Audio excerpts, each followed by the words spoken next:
So earlier today we spent some time with the band Havoc with their brand new song, and now we turn our attention toward a Norwegian progressive metal band.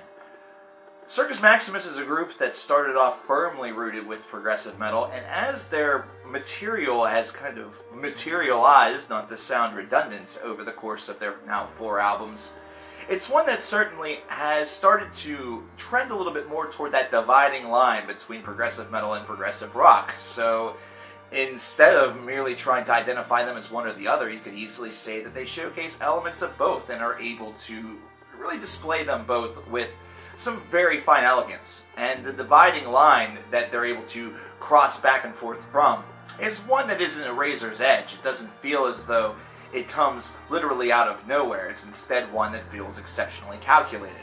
Now with Havoc here in 2016, it's been 4 years ever since the release of 9, which was widely regarded by a lot of fans of progressive music and seen as another terrific Circus Maximus disc. It seems as though they've not laid any duds thus far, so let's see what their senior year, their 4th album, to really go with the metaphor, is able to offer.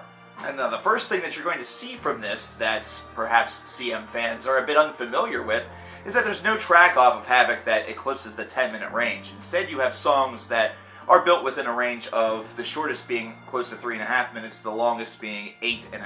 So the range is somewhat similar, with the lone exception of that long epic track perhaps not being present and instead being replaced by several songs that have a little bit more length associated with it.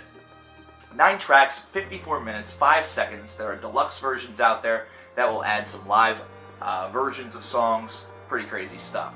So whenever you first hear The Wait, which is the opening number, 6.5 minutes off of this album, it's one that Circus Maximus fans will perhaps look at with a little bit of, wow, what is this? You know, this does have a little bit of a different registry and a different tone to it. And it's because this group has seemingly surpassed what they were trying to push past with their last album with 9 in 2012, and has pushed forward into a new dynamic of songwriting. They're able to even more finely incorporate those elements of progressive rock and progressive metal, and even throw in a little bit of accessibility, perhaps a little bit of that old progressive alternative stereotype that we sometimes hear bands such as Tool or Coheed and Cambria associated with, although this one leans a whole hell of a lot more towards the progressive. The entire first half of this disc really showcases that quite a bit. In fact, it's one that I would dub more so within that vein, simply because of the variety that they're attempting to really enforce and they're able to display throughout these first couple of songs. Whenever you get the tracks such as Pages and Flames, which is 4 and 5 on this disc, that's whenever the turn starts to become a little bit more apparent, and it seems and sounds like Circus Maximus is prepping to go a little bit of a different direction, perhaps toward more familiar territory. And then you get into Loved Ones, and then you get into After the Fire. You get to these tracks where they are a little bit longer, allowed to breathe, expand, and have the composition sort of go its own direction and still have a real cognizant message and still feel very tightly knit together. And that's whenever Circus Maximus fans that are used to what you have perhaps seen now for 3 albums maybe take a little sigh of relief, but maybe also say, how are they going to incorporate some of their newer sounds into this here? And they were able to do so. They're able to blend the tones that were exhibited through the first 5 tracks into their traditional motif. And the concoction that is created based around that ideal is one that only enhances what the band's capability really possesses. I think that Havoc is going to prove to be a disc by Circus Maximus that serves as sort of a John the Baptist, almost like a heralding cry to what this band has the power and the potential to deliver in the future.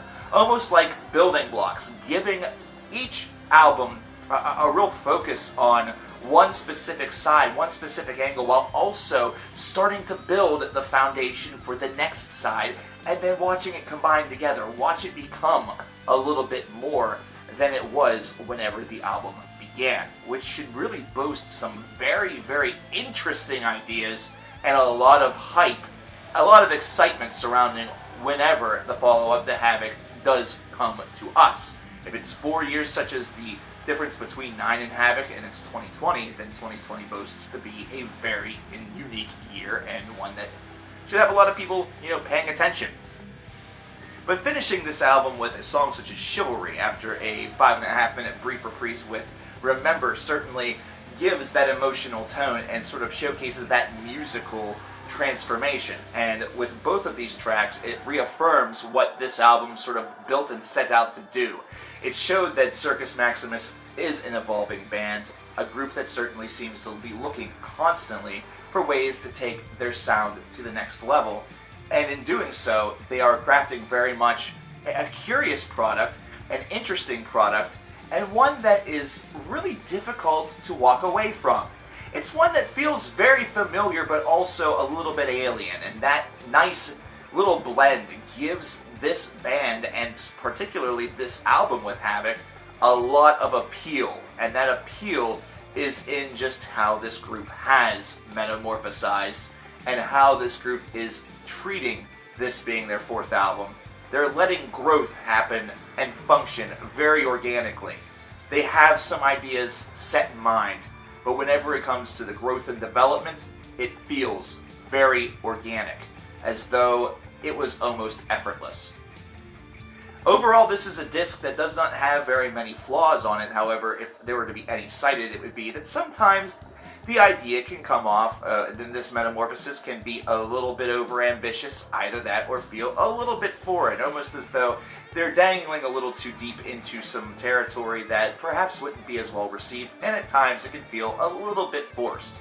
But aside from that, the flow of this album is very pristine. It's one that feels very much like a river that has no issue. There is no flooding, there is no drought, it is instead allowed to flow freely, and that type of thought and that type of motion is very conductive toward what Circus Maximus is really pulling off with Havoc. So overall, very solidly performed and very solidly delivered.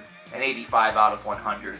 A disc that certainly has much to offer, and progressive music in general thus far here in 2016, with names such as Redemption coming out with phenomenal affairs. Dream Theater, of course, had The Astonishing, which did astonish a lot. Progressive music has had some mighty fine representation thus far here in 2016, and yet we're still only in March, which really makes you wonder what the remainder of this calendar year has yet to behold for us. But I want to know what you guys think about Havoc. I want to know what you think about Circus Maximus. Is this the first you're hearing about this band? If so, listen to a track and come back. Tell me what you think. Aside from that, what do you think about Havoc as a logical next step from Nine? Either that, or how does this feel how does this feel in their discography to you? Let me know your thoughts and your opinions. My name is Cover Killer Nation, and I will talk to you guys next time.